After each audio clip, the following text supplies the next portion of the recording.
इस कानून ने ही बैंकों को कोर्ट, न्यायाधीश और खुदा बना दिया है।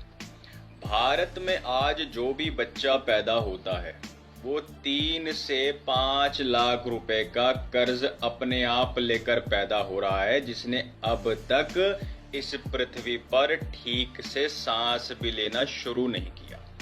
और वो कर्जदार बना है भारत सरकार की वजह से, क्योंकि आज पूरा देश भारत सरकार कर्जे में है। और ये कर्जा किसका है? ये वर्ल्ड बैंक का है, IMF का है, इंटरनेशनल बैंकों का है। तो अब ये जो कानून है ये किसके कहने पर बनाया गया, किसने बनाया और क्यों बनाया? क्योंकि मैंने जैसा आपको पहले भी बताया था कि कर्जा ना चुकता करना भारत में कोई अपराध नहीं है, उसके एवज में कोई कानून नहीं है, कोई प्रावधान नहीं है, कोई दंड नहीं है। फिर भी इस सरफेसी एक्ट को 2002 में संसद में पास कर दिया गया। उस समय अटल बिहारी वाजपेयी की सरकार थी। तो ये कानून भारत के लोगों के लिए असंवैधानिक हो जाता है। लोकतंत्र की हत्या, उनका शोषण, उनके साथ छल कपट और अन्याय हो जाता है, क्योंकि ये हमारे संविधान के जो हमारे मूल अधिकार हैं उनको खत्म कर देता है। अब ये कानून डकैती का कानून कैसे है, थोड़ा वो समझिए, जो मैंने जमीन पर इन्हीं लोगों से पता किया है जो बैंकों का ठेका लेकर जनता को मूर्ख बनाते हैं। तो मेरे कुछ पॉइंट्स हैं, आप इनको लिख लीजिएगा। जैसे जब बैंक कर्जा देता है तो उससे पहले वो आपसे एक डकैती का समझौता साइन करवाता है, जिसे हम लोन एग्रीमेंट कहते हैं। जनता को पता नहीं है वो लोन एग्रीमेंट क्या है, और उसके इस अज्ञान का बैंक विश्वासघात करता है। लोन एग्रीमेंट में जो इबारतें लिखी होती हैं, ना बैंक का कोई अधिकारी उस कर्जदाता को उसका सच बताता है, ना सरफेसी एक्ट बताता है, क्योंकि उसे खुद ही नहीं पता होता, ना वो उस लोन एग्रीमेंट को पढ़ाता है और ना ही पढ़ने देता है। फिर उस पर आपके हस्ताक्षर करा लिए जाते हैं, आपकी असली संपत्ति गिरवी रख ली जाती है। भारत के रुपए की जगह आपको किस मुद्रा में बैंक लोन देता है वो आपको ये भी नहीं बताता। लेकिन जो अनुमान प्रमाण है उससे ऐसा लगता है कि वो रुपये की जगह आपको डिजिट के माध्यम से आपके खाते में केवल अंक लिखकर दे देता है। ये केवल एक अनुमान प्रमाण मैं आपको बता रहा हूं। फिर उस फर्जी लोन पर वो आपसे ब्याज भी वसूल करता है, यानी कि एक तो चोरी ऊपर से सीना चोरी। फिर जब जनता उस जुए में फंस जाती है और अपनी मेहनत परिश्रम करके जो भारत का रुपये कमाती है, और जब उस रुपये की 90 दिन तक पूर्ति नहीं हो पाती या वो जुए में हार जाते हैं, तो वो इस सरफेसी कानून को लागू कर 60 दिन के अंदर उस कर्जदाता की संपत्ति को नीलाम कर देते हैं। वाह, क्या बढ़िया कानून है देश के अंदर।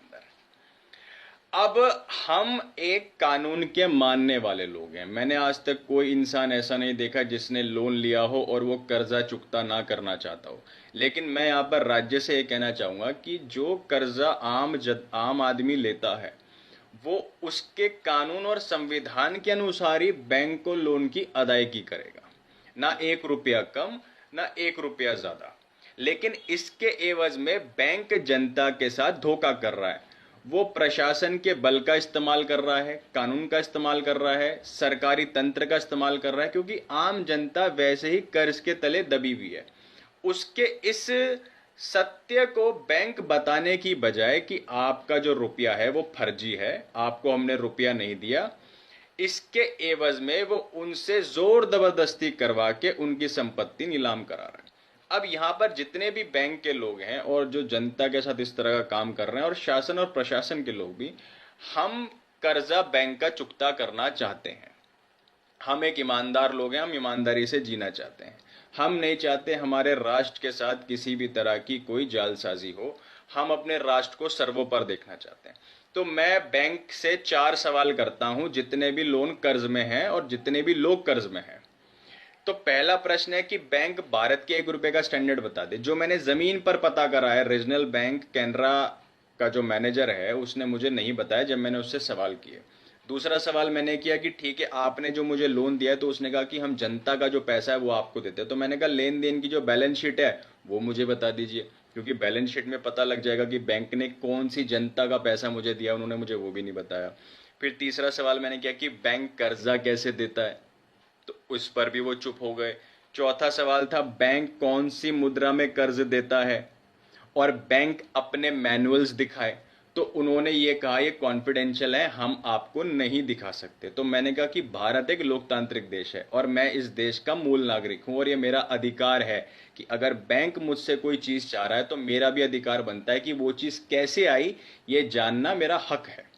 तो ये 4 प्रश्न बैंक दे दे और पाई पाई पूंजी पूंजी, ना 1 रुपया कम ना 1 रुपया ज्यादा, कहीं भी बैठ के घर में, संसद में, राष्ट्रपिता के सामने लोन की अदायगी कर ले। हम तो मना कर ही नहीं रहे। तो जो लोग अब इस चक्रव्यूह में फंसे हुए हैं कि आपको सरफेसी का नोटिस आ गया है 13/2 का, 13/4 का, प्रशासन आपके प्लॉट पे, घर पे सामने आके खड़ा हो गया है, तो उनसे सवाल करें।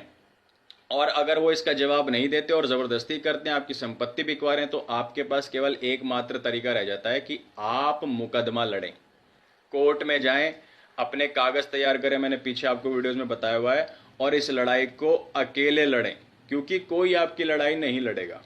अगर ये लड़ाई इतनी आसान होती और लोग वाकई में इस लड़ाई को लड़ना चाहते तो अब तक इस देश में क्रांति आ जाती। लेकिन लोग क्या कर रहे हैं, वो लड़ना नहीं चाहते।